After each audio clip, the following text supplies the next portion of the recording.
to talk to all of you about teaching math in a group. And the main reason I wanted to jump on here and talk about this is because tomorrow's co-op, and I have been teaching math at our co-op for years.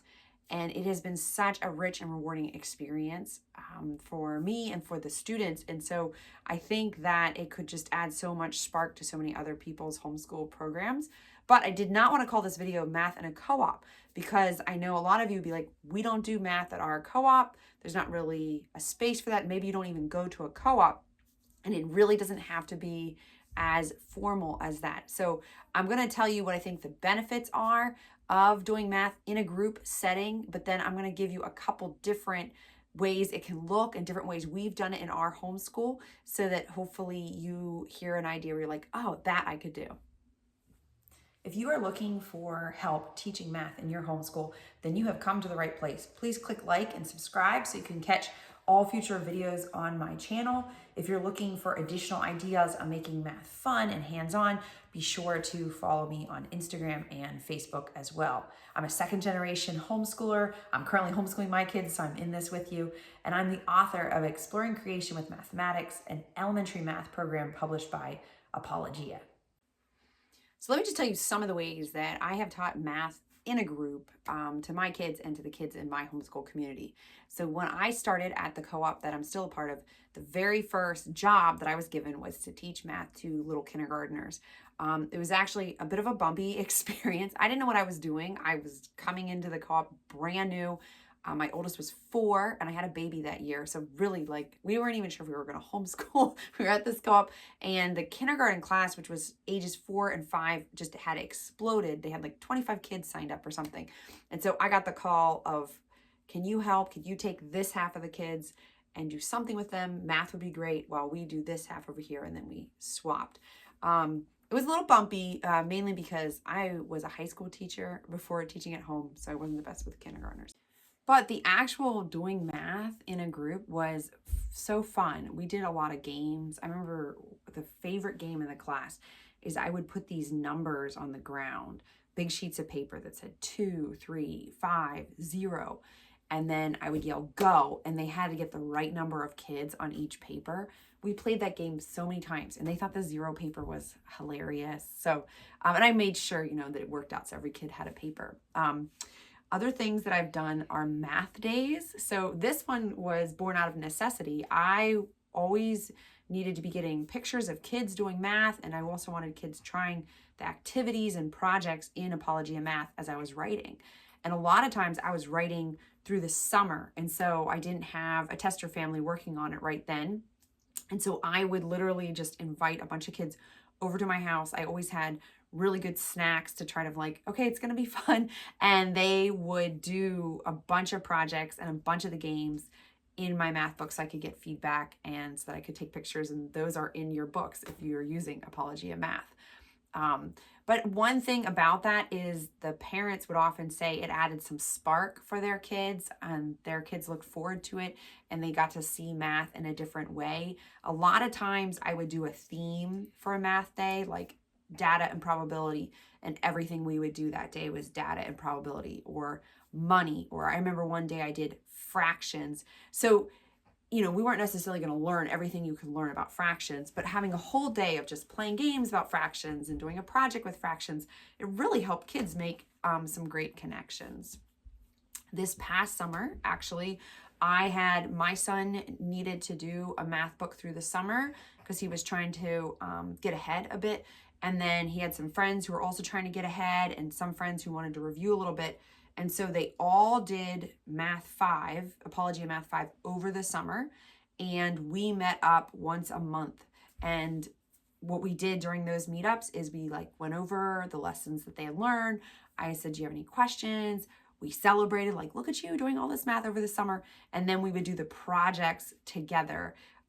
So it wasn't like a formal co-op. It was just a little bit of accountability, a little bit of camaraderie. I thought that it was a blast. I had so much fun, and I did hear from the parents that their sons had a lot of fun too. It was all boys for whatever reason. All boys doing math over the summer. All right. But I also have taught a math class in a co-op. So after I taught math for kindergartners, the next year I did an elective at my co-op of math games. This was a ton of fun. It was 10 weeks, no grades. One reason we did math games is that we could combine ages a little bit better. And I just came in with games each week that they played each other in. A lot of times I had kids with really different levels of background knowledge. So I had to think that through and maybe have a reference sheet for certain kids, or pick games where even if you weren't as strong in your multiplication facts, you could still win the game. That was a lot of fun. Unfortunately, COVID hit right in the middle of that, so it kind of killed the party. And then we tried to do it virtually, and you know how that went. Then that year, the high school math teacher for the co-op she took a different job. And so I got an emergency call to teach high school geometry, which I did. The next year I taught high school geometry. The year after that, I taught the same group high school pre-calculus. This is meeting once a week. And then after that, I did sort of a pre-algebra, then pre-algebra, and then this year I'm doing Math 6, Apologia, Math 6. So just a little bit of contents of background of all the different ways that I've been able to teach math in a group, and it's been such a great experience. I want to just sort of like broaden your vision of what it can look like. Before I go any farther, I want to mention that Apologia has a co-op guide where they give you tips and tricks and tools for how to bring their materials into your co-op. And there's an excellent math section where I give you all kinds of tools, from a welcome letter that you can send, how you could teach it synchronously, where everyone's doing the same lessons at the same time, or asynchronously, where it's a little looser. So be sure to look below. I'll make sure I link it so you can get that co-op guide. So why put in all the effort to have a math meetup, to teach math at your co-op, or to find someone to teach your kids math at your co-op? What's the benefit? Well, I've got two benefits that I want to list for you, the mom, and 3 for your kids. So the first benefit for you, the mom or the homeschooling parent, is the accountability.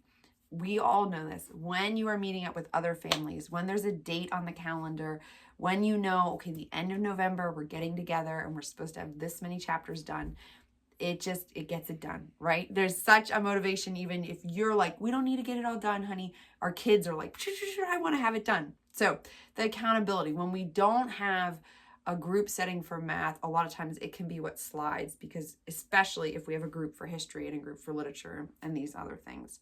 The second reason for you as the parent is outside reinforcement. And this is if you are not the one who's going to lead the group or teach the class.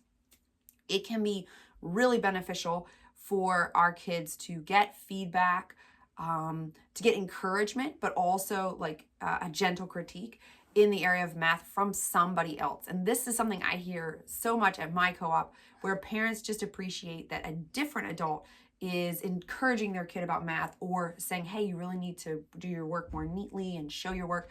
They've just said, oh, it's so great to have another voice. It's not just us who are saying it. Now, what about your kids? Well, first of all, it is fun. It is more fun with their friends. Kids love to be with their friends. And so if this isn't a subject that they naturally love, or even if they do really like it, it's just so much more fun to do it together. Math games, they're going to be more excited to beat their friends, right, than playing you at home. They're going to put more time into a project when they get to share it with their peers and show all of them. This week, actually tomorrow in my co-op, they are going to be sharing their board games that they worked on. And I know all of them worked way harder on these board games for the Math 6 project than if they were just doing it at home, because they're going to play it with their classmates. Another reason why I think it's great to have a group setting for our kids is some material is better learned in a group. So problem solving, as just one example. Everybody will solve open-ended problems in different ways. That's what problem solving is when it's like a lengthier word problem where there's different strategies. And if you're doing it at home, you can kind of have a conversation of like, this is how you did it, this is how I would have done it. Maybe you can pull a sibling in. But this is one of those instances where having a broader group, having a classroom, or having some other peers and saying, oh, you worked backwards? I did guess and check. I made a table. And hearing that really helps with their answers. Finally, I think that it can just be so reassuring in a group to realize I'm not the only one. When somebody else made the same mistake as you, or someone's able to say, that's actually really common what you did, that is just such a reinforcement.